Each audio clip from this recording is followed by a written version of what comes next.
Doy por iniciada la sesión del día de hoy correspondiente a las bases biológicas del comportamiento para el esquema de trabajo en psicosociología aplicada en los contextos laborales. Mi nombre es Olga Elena Piñeros, acompaño todo este proceso de la parte psicosocial para Uniminuto. Es un apoyo que desarrollamos también para el profesor Carlos Armando Marín y los grupos que en este momento con los que él está adelantando su dinámica de trabajo. Bueno, me permito compartir. Vamos a iniciar compartiendo nuestra presentación. Ok, acá estoy. Desde lo que corresponde en el análisis de la psicología y de lo que tenemos el contexto al interior de las empresas, es los relacionamientos que tienen las personas. Ese relacionamiento basado sobre unos esquemas de orden biológico, que vienen asociados al centro máximo de control que tenemos para el desarrollo, pues, de todas estas interacciones, que es el cerebro. Por eso lo titulo como bases biológicas de la conducta, porque la conducta, por más intangibilidad que tenga, ella no es que se presente porque sí, sino su centro, su base, su origen está en el sistema nervioso central, específicamente el cerebro. Desde esto entonces, la estructura básica que tenemos, la mínima básica que tenemos para el cerebro, está centrada en la neurona. Esta estructura que ustedes observan aquí es una neurona, obviamente ampliada con microscopios muy potentes, porque pues es una, aunque usted ve una estructura con unas características, esas características que usted está definiendo aquí, pues es de una estructura en micras de tamaño.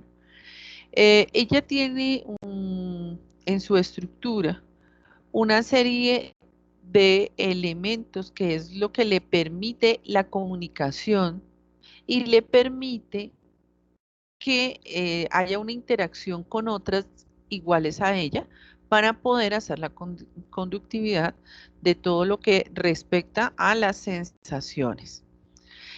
Por eso es que la neurona se considera esa unidad básica, funcional y fundamental dentro de lo que es el esquema del sistema nervioso central. Está formada por un cuerpo que es todo el elemento grande como poligonal que usted observa acá. Contiene un núcleo, mírenlo acá, el núcleo y el nucleolo que está ubicado, este es el núcleo, y el nucleolo que es como el cuerpo central que se tiene allí.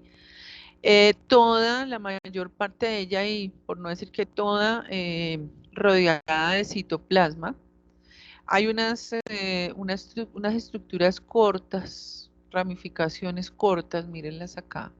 Esas ramificaciones en cuyo nombre va a recibir como dendritas, que son las que se articulan en la conductividad de impulsos. También tenemos unas que son más alargadas, que son los axones, y esos axones son desde las terminaciones, que son las que hacen terminales periféricas a la hora de captar a través de la piel una sensación. Adicionalmente tenemos que todos esos axones de las neuronas del sistema nervioso periférico tienen diferentes capas desde la membrana celular, ¿sí? Son capas, esas capas son todas líquidas y reciben el nombre de mielina, o sea, todo ese componente que está aquí alrededor, todo esto por acá blanco, que pues en la diapositiva sería esto blanco, corresponde a la mielina, ¿sí? Y la mielina en realidad va a ser el medio por el que se comunica la neurona para conducir los impulsos nerviosos. Mm, la mielina en algunos casos, sí, en algunas zonas puede estar periódicamente interrumpida por algo que se llaman los nódulos de Rambier. Esos nódulos de Rambier que no son más sino que acumulaciones como salinas, alcalinas, producto de cosas que nosotros consumimos. En este caso, alimentos o de pronto, por ejemplo, las personas que consumen sustancias psicoactivas, ¿sí?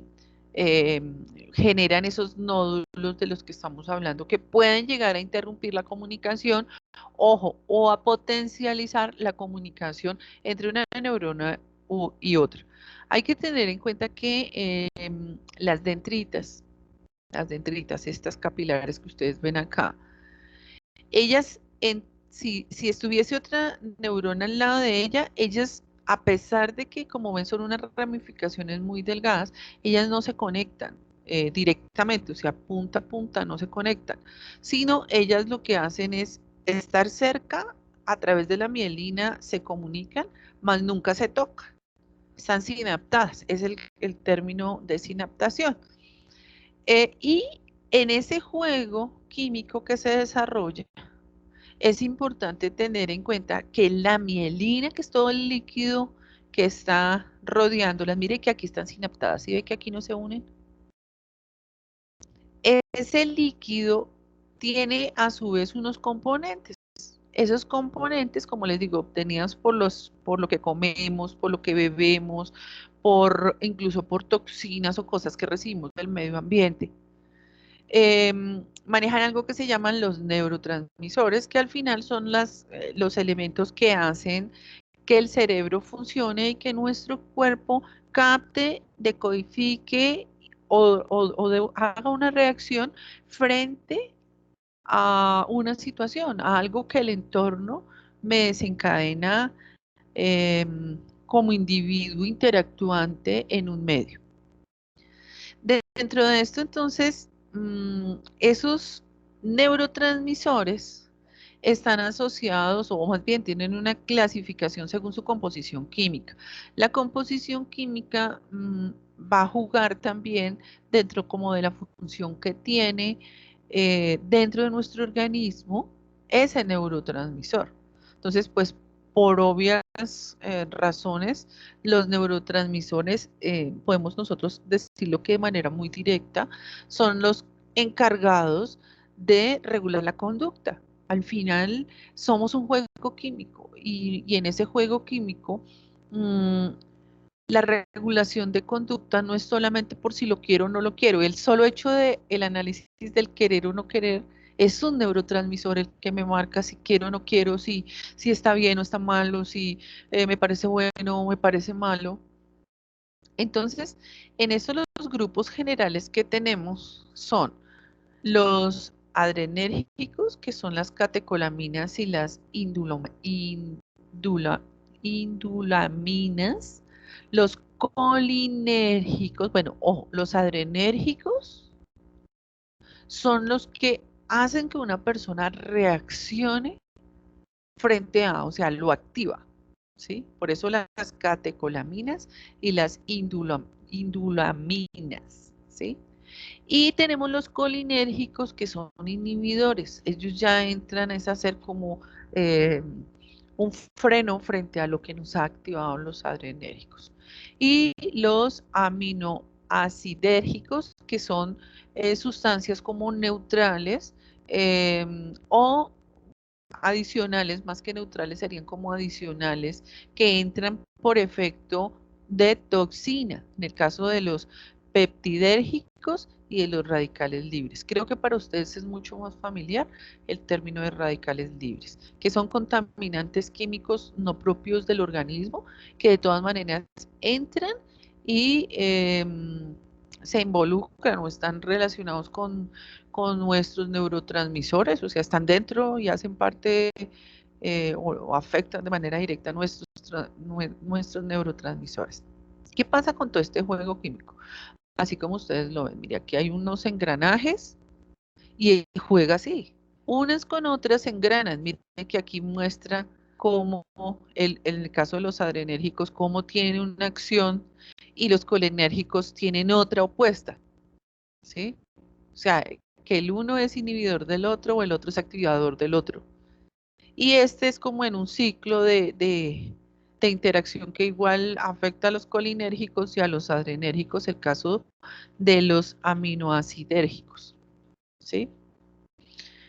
Bueno, teniendo en cuenta eso, quiero también que vean por favor esta imagen acá. Aquí se nota como la proximidad entre neurona y neurona, que ellas no se tocan, están sinaptadas todo el tiempo, están bajo un medio acuoso que se llaman, em, bueno, todo lo correspondiente a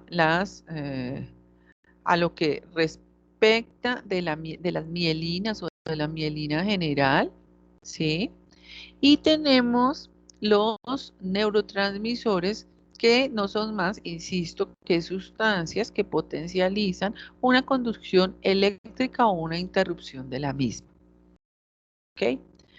Dentro de esto, entonces, los principales neurotransmisores que tenemos nosotros, tenemos el acetilcolina, la noradrenalina, ¿sí? El glutamato y el aspartato, la serotonina, este es, por ejemplo, para el sueño.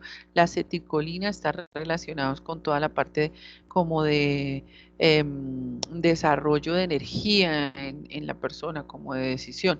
La noradrenalina está, por ejemplo, asociada a todos esos estados de euforia, ¿sí? La serotonina, sueño. La dopamina es un inhibidor, o sea que una persona está muy acelerada y por alguna situación llega un impulso opuesto, lo que se segrega para que la persona frene eso que está viviendo en ese instante es la sustancia, se suben los niveles de dopamina. El ácido GABA o el anomutírico GABA, ¿sí? Y la glicina están asociados a también elementos del comportamiento, de euforia o de decisión. Entonces, dentro de todo este contexto, como lo pueden ustedes observar, somos un laboratorio químico.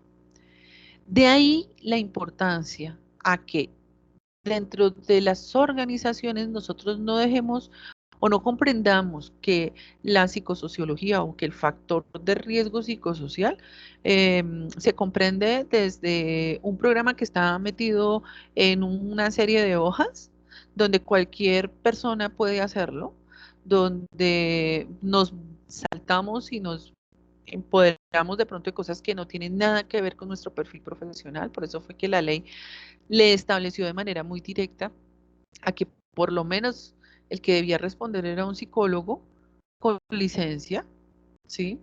Porque pues quieran o no, el psicólogo dentro de su pregrado vio esto, así como algo lo vio también el médico, el psicólogo lo vio todo el tiempo, estuvo estudiando sobre esto.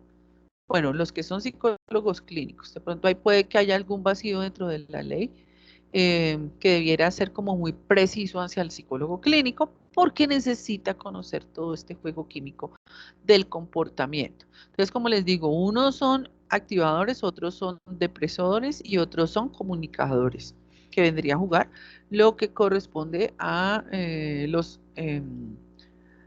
todo lo que corresponde a estas sustancias que están incorporadas en el cuerpo de un individuo en ese juego de la neurotransmisión. Y cuando hablamos de neurotransmisión es que cualquier sustancia que se eleve lo va a sentir todo el cuerpo, eso no se va a ceñir solamente a una parte del cuerpo. Puede que se centralice, pero igual todo el cuerpo está recibiendo ese impulso de neurotransmisión. Por eso es que los estados depresivos, las ansiedad, el concepto de ansiedad, de euforia, de trastornos en la personalidad, no es más sino que un desequilibrio en todo lo que son estos componentes de neurotransmisión. O en que tenemos unos nódulos Reinberg, nódulos Reinberg, que como les decía, son acumulaciones, se hacen, les voy a poner un ejemplo así, como muy sencillo. Imagínense ustedes una olla con agua en donde usted hace o va a preparar unas papas saladas, ¿sí? Unas papas saladas. Algunas personas, la técnica que tienen para preparar esas papas saladas es ponen la olla, de pronto le echan un gajo de cebolla y meten las papas que ya se cocinen. Pero muy diferente queda cuando a esa agua le aplican sal, porque al momento que empieza a evaporar esa sal, esas acumulaciones de sal quedan en la pielecita de las papas, incluso cuando ellas ya se van secando, esas acumulaciones quedan ahí porque hay una saturación de sal. Eso mismo sucede en estos nódulos Rambier y es la acumulación de neurotransmisores en ciertas zonas que interrumpen o potencializan ese medio acuoso, que es la mielina. Dentro de eso, pues el principal ponente sobre la neurona fue Santiago Ramón Cajal, quien es el que hace como la primera revisión de los y clasificación de lo que era una neurona y los diferentes tipos de neuronas, porque los aisló, logró aislarlas. ¿Mm? Y él genera todo el concepto que actualmente se maneja sobre el sistema nervioso, ¿sí? Y con esta clasificación de las neuronas, las neuronas cómo actúan de manera individual para comunicarse unas con otras, ¿sí? Planteando el concepto de la sinapsis, que es lo que les digo, la sinapsis o sinaptaciones que están cerca, se comunican, pero no se tocan, ¿sí? Y obviamente, pues partiendo de lo que Ramón y Cajal presenta, ya llegan otros investigadores, llegan otras personas y empiezan como a ampliar el conocimiento que este señor, de manera muy básica, inductiva, nos generó desde el concepto de neurona y su clasificación y la sinaptación, y ya otros lo que hacen es como ampliar el concepto de las redes y fibras nerviosas y se estudia mucho más la anatomía de todo lo que conocemos del sistema nervioso central, asociándolo por obvias razones ya desde la parte de psicología y psiquiatría a la conducta. Entonces, rápidamente, un concepto general de todo como lo que es el sistema nervioso central, base, neurona, sistema nervioso central y el sistema nervioso central, ojo, se nos divide en sistema nervioso central, el periférico y el autónomo. El sistema nervioso central, que está ramificado en la médula espinal y el encéfalo, ¿sí? Entonces, la médula espinal eh, es la que hace, pues obviamente, toda como el paneo de recepción de estímulos de nuestro cuerpo, por eso hablamos de los arcos reflejos, o sea, es la que recibe todo lo que pase por los diferentes costados, delante, a los lados, detrás de nuestro cuerpo. Entonces ella lo procesa, lo sube, está protegido obviamente por los discos de la columna, ¿sí? La masa del cordón de la médula espinal viaja por ahí o pasa por ahí, protegido por los discos de la columna y llega obviamente a hacer conexión con el encéfalo para ya llevando los estímulos al cerebro para procesarlos. En el encéfalo, que es la base más, o lo que conecta entre la médula espinal y el cerebro, tenemos el bulbo raquídeo, el, el cerebelo, el tálamo y la corteza cerebral. O sea, vamos de abajo para arriba. ¿Sí? Tenemos el bulbo raquídeo, que estaría como en la zona de cuello, tendríamos el cerebelo, que es en la parte baja, el tálamo, que es como una parte media que sostiene los dos lóbulos, ¿sí? Y la corteza cerebral, que es ya la denominación que se le hace a toda la masa grande que tenemos en nuestros hemisferios, que ya después, pues focalizándolo, ya uno habla de los hemisferios derecho e izquierdo, el cuerpo calloso, la amígdala, bueno, ahí ya vienen otras subdivisiones, pero es como la división general. Dentro del sistema nervioso periférico, entonces tenemos los nervios y los ganglios, que los nervios serían todas esas terminaciones ramificadas que veíamos desde la imagen de la neurona, esos pellitos, que ellos están en todas partes de nuestro cuerpo, en toda nuestra piel. Y los ganglios, que son los que hacen como la transformación química para enviar el neurotransmisor. ¿Dónde son los puntos de ganglios? Aquí, o sea, normalmente están en articulaciones aquí, eh, hacia la zona de las rodillas, de la ingle, aquí en esta zona del cuello. Sí, tenemos, ¿qué otra parte? Ah, bueno, hacia abajo, como hacia la zona de los tobillos, son como poco percibidos, pero ahí también hay una zona de ganglios.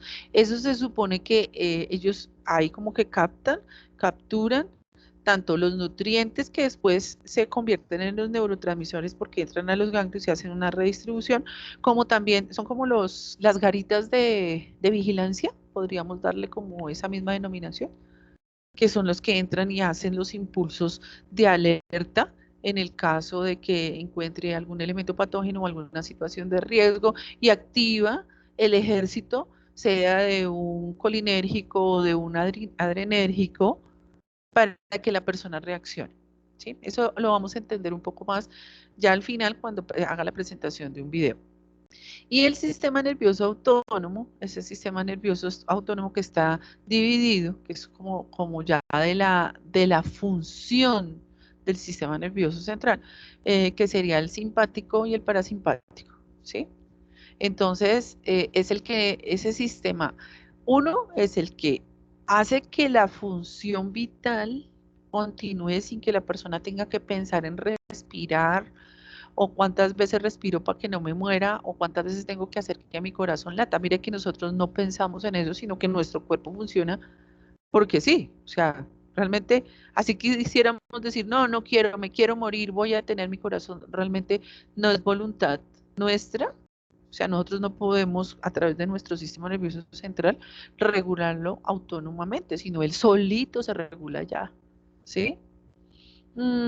Es autónomo, por eso se llama sistema nervioso autónomo, ¿sí? Y el parasimpático que también regula acciones, uno de órganos y de funciones internas y otro de funciones y relaciones externas hacia el medio ambiente también.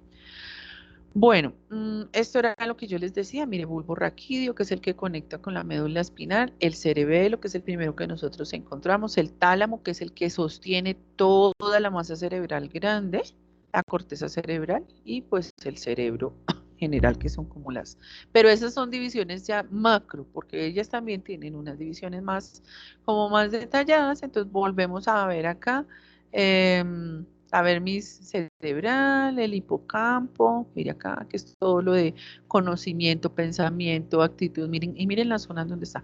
La amígdala, mire qué cosa tan chiquitita esta, y es la que nos regula emociones, nos regula sentimientos, nos regula la parte sexual, el lóbulo temporal, este de acá, que es el que hace función para sistema nervioso simpático y bueno, está en esta conexión del sistema nervioso autónomo, el lóbulo temporal. El hipotálamo, que el hipotálamo está también asociada pues a funciones de pensamiento, ¿sí? Pensamiento, regulación de recuerdos, almacenamientos incluso de acomodación de información, en fin. El cuerpo calloso, respiración, latidos del corazón, o sea, está unido con el hipocampo, perdón, con el lóbulo temporal y son los que hacen funciones del sistema nervioso autónomo. El tálamo, en fin, acá. La médula, que era lo que yo les mencionaba, entonces ya va encapsulada por em, por toda la estructura ósea. Mírenla, acá está, que nos da los anillos de nuestra columna vertebral, los discos de la columna vertebral. Justamente, pues todo tiene una razón. Nosotros vemos la creación y la creación es absolutamente perfecta. Esos discos no solamente le dan una estructura para que soporte los músculos, sino para que proteja todo lo que nos permite sentir y ser quien somos, porque el sistema nervioso central al final regula toda esta como toda esta estructura. Bueno, y este ya son ramificaciones, miren, ramificaciones cutáneas. Todo esto es cutáneo, todas estas terminales son esos filamentos que yo les hablaba hace un instante, que es lo que nos permite percibir a través de nuestra piel. ¿Mm? Bueno, la médula, bueno, ahí se sigue como visualizando la parte estructural. Bueno, no están tan claras allí. La sinapsis, como les decía, aquí viaja un estímulo, ese estímulo recepcionado por estas ramificaciones que vemos acá, miren, ramificaciones cutáneas, o sea, entra por estas ramificaciones cutáneas y ojo, ¿no? No solamente piel, porque también ahí a piel sería todo lo de tacto, que es nuestro órgano más grande, pero también serían ojos, serían oídos, sería la parte de gusto, ¿sí? Mire que cuando, o sea, la denominación pues se da de esta manera, pero estas mismas ramificaciones hacen conexión directa con otras zonas o con otros, sí, con otras zonas que nos conectan órganos diferentes a la piel, ¿sí? Se hace mención de esta porque es que es nuestro órgano más grande, la piel, el órgano de recepción.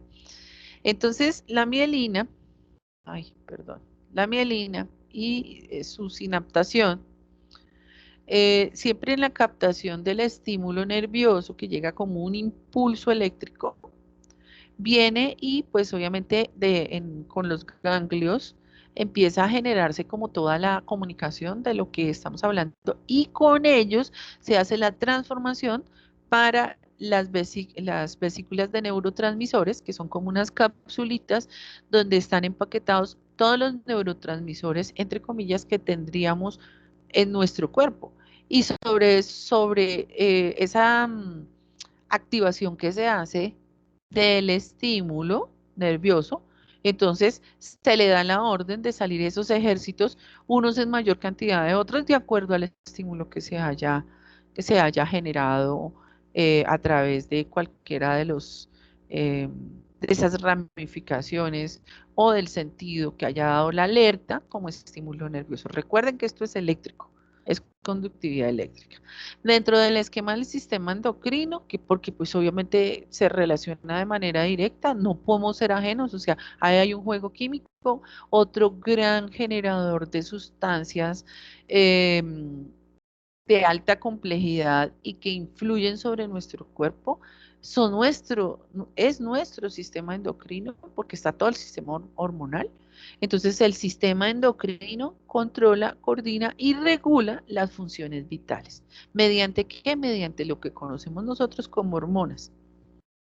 ¿Sí? Y esas hormonas, a su vez, pues obviamente son producidas por unas glándulas, ¿sí? ¿Cuáles glándulas? Testículos, ovarios, y pues obviamente testículos, ovarios, pero ellos vuelven y hacen una redistribución, van a nuestro sistema linfático, ¿sí? Y ellos a su vez entonces vienen, juegan, reciben el estímulo, analizan cuáles son esas vesículas, preparan el grupo de vesículas de neurotransmisor y ordenan cuáles son las que se tienen que liberar para que o se acelere la persona o se regule o, o tenga un estado neutral, ¿sí?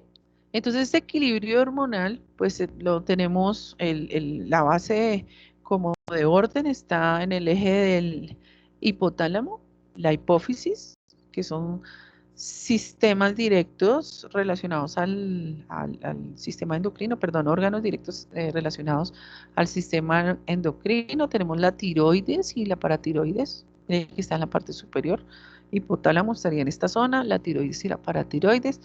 Las glándulas suprarrenales, que ahí sí ya vienen hacia la zona donde tenemos nuestros riñones, el páncreas, que estaría hacia la parte medial de nuestro tórax, y el hígado, que está hacia la parte derecha, que también está relacionado, y las gónadas, sea o testículos u ovarios para el caso de las mujeres. Cuando esto se desequilibra en una persona, tenemos uno, conductas desadaptativas, y dos, si se va en el tiempo, porque esto es sistémico, o sea, que va en fases y se va aumentando el problema, si no se le da control, entramos a unas fases de enfermedad, ¿sí?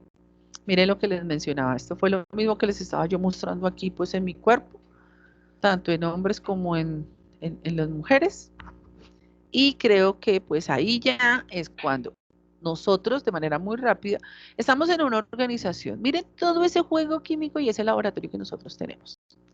Entonces, sobre esto llamamos o dentro de la parte de seguridad y salud en el trabajo, salud laboral, y con la incorporación que hace, se hace dentro del concepto de riesgo, el riesgo psiquiátrico, o sea, toda la parte de alteración mental, donde ya la ley determina que no es solamente lo físico, sino que tenemos también algunos componentes mentales y sociales que son los que nos dañan.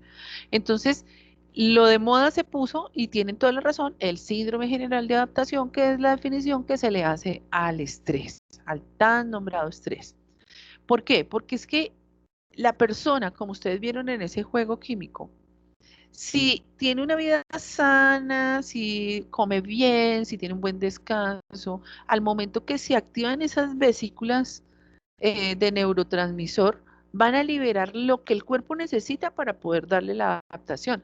El problema es que no esté liberando lo que tiene que ser y nosotros mismos nos empezamos a intoxicar. Entonces entramos en, bueno, todo el mundo cuando está en una situación de adaptación entra en una fase de alarma. Eso no es que la persona esté enferma, es que a todos nos pasa. Entonces entramos en una fase de alarma. Y es que, ¿qué hago? ¿Qué hago? ¿Qué hago? ¿Corro? ¿Me quedo quieto? ¿Grito? ¿Me hago el dormido? ¿Me hago el muerto? O me muero, o sencillamente que no me hagan nada y venga yo solito me mato. ¿Mm? Entramos en una fase siguiente y es que luego de ese punto, la persona como que toma un sentido de decisión, o sea, entra como en una fase para tomar una decisión de qué va a hacer. Pues hace resistencia, bueno, espere, estoy sintiendo eso, a ver qué, cómo organizo mis pensamientos, soy capaz de organizarlos o no. Esa es una fase de resistencia. El cuento aquí es que en esas fases de resistencia y cuando hablamos de trabajo, mm, esa fase de resistencia puede estar asociada a condiciones propias de necesidad, tan simple como que tengo un jefe que en lugar de decirme buenos días por la mañana, aunque me diga buenos días, me está diciendo con su mirada o con palabras extensivas de maltrato, cosas impropias de tal vez es que le salió el título entre un tamal o es que eh, porque no había más o si no, pues sencillamente yo hubiese contratado a otra persona o, bueno, si sencillamente hay otras personas que están haciendo fila para su puesto. Sí, cosas como esas. Entonces, eso dentro de un sistema de reacción adaptativa, pues la persona se le convierte en una señal de alarma. ¿Sí? Una señal de alarma. Y con esa señal de alarma, pues entonces la fase de resistencia de él es tratar de procesar todo eso porque necesita el trabajo. O sea, haciéndose loco de que no ha escuchado nada y necesita el trabajo y él continúa y entonces para que no lo sigan humillando, entonces puede decirle sí a muchos trabajos que puede que en más de sus 8 horas no los puedan cubrir. El lío es que si eso se va en el tiempo, en el individuo tratando de hacer esa adaptación y esa resistencia, la persona se agota. Y hay algo que se llama el agotamiento y que hoy día se conoce como acá, síndrome de burnout o síndrome de estar quemado, desgaste profesional. Bueno, ya ahorita lo vemos, me devuelvo otra vez otro pedacito. En el síndrome general de adaptación, o sea, en el estrés, hay un aumento de una hormona, ¿sí? Ya lo vimos que pues esto está secretado por nuestro sistema endocrino y hormonal y obviamente asociado a nuestros neurotransmisores que van a generar una serie de cambios en la persona cuando va a hacer la adaptación. Por eso se habla de un prepara a la persona o para atacar, que sería reaccionar y enfrentar esa situación, o salir a perderse y huir, o sencillamente quedarse ahí a ver si de pronto tiene suerte con que las cosas mejoren. ¿Sí? Entonces, en el burnout, la persona no pudo darle más adaptación, entra la persona en un desgaste por cansancio.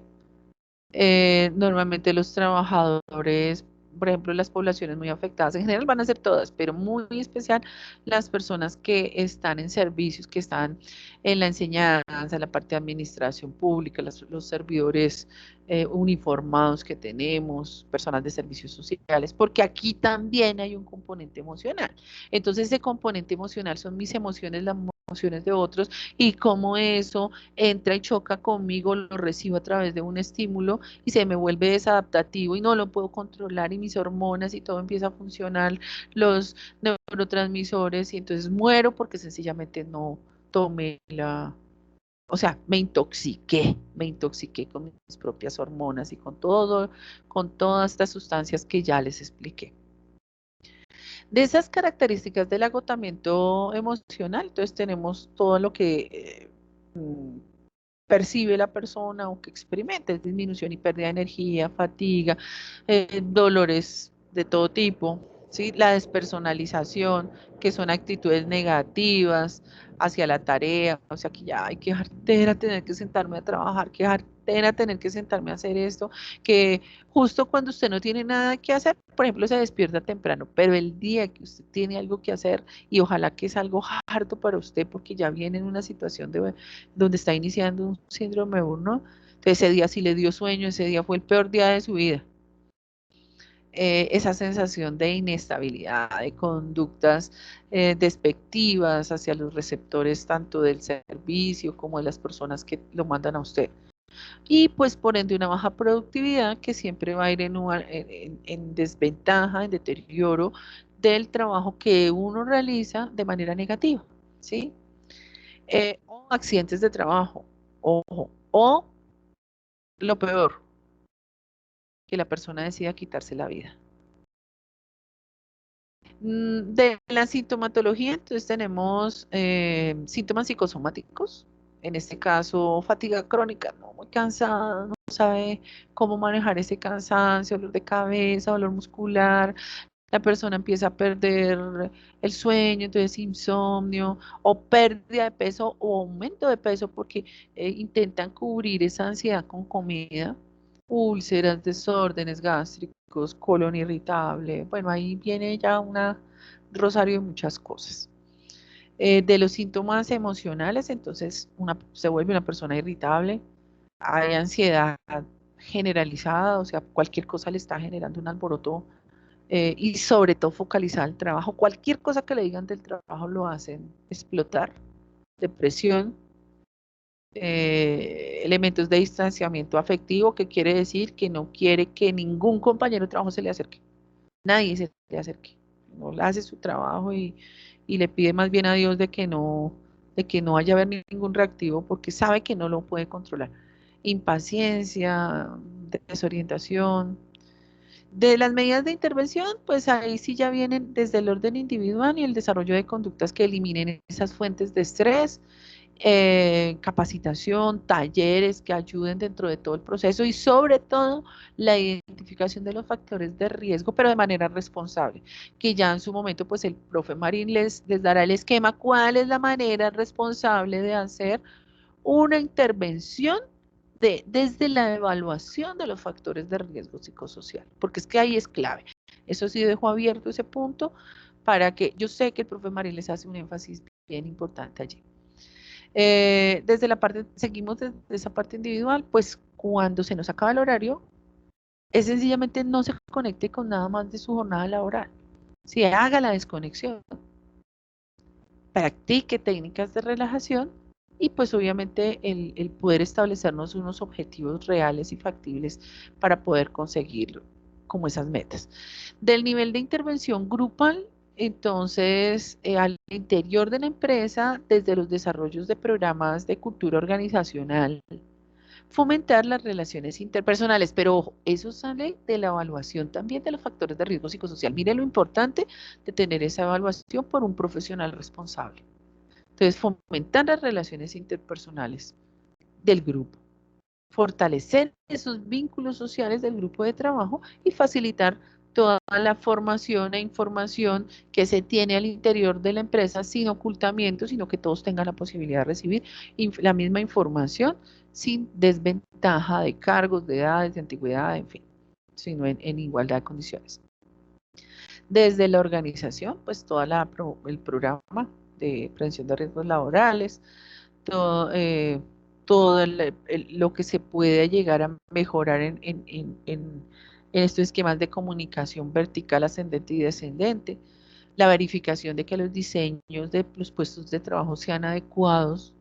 Y cuando hablo de diseño de puesto de trabajo, no es solamente lo ergonómico físico, sino las tareas, los tiempos que se deben desarrollar, las personas que van a interactuar, la delimitación de todo lo que son los estilos de dirección y liderazgo, que sea definitivamente como debe ser, y la formación de mandos intermedios y directivos. Bueno, hasta ahí llegaríamos en este pedacito, en este punto.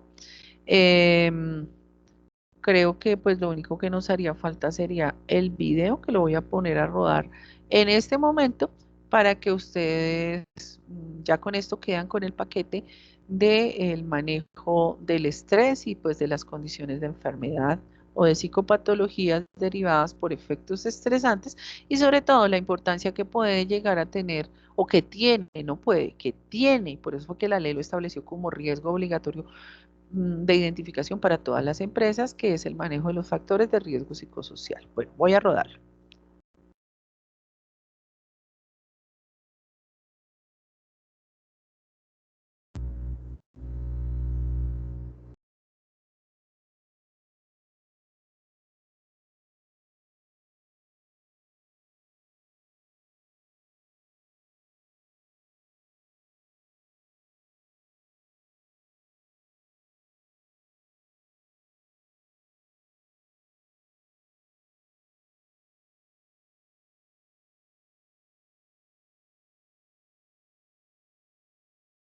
El ajetreo del día,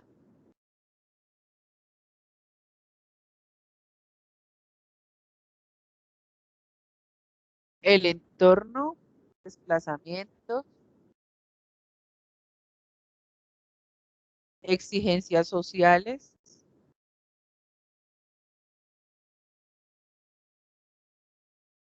necesidades económicas, enfermedad,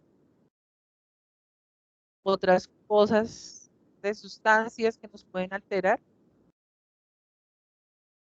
estilos de liderazgo, ritmos de trabajo, horarios extendidos, metas, personas destacables. Y mire cómo quedamos.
Bueno, entonces hasta aquí el esquema que teníamos para el día de hoy. Agradeciéndoles a todos ustedes su asistencia, pues la visualización a este video y pues esperando haberles podido aportar un poco dentro del desarrollo que están teniendo en este momento en la clase de riesgo psicosocial. Un excelente día para todos, que estén muy bien.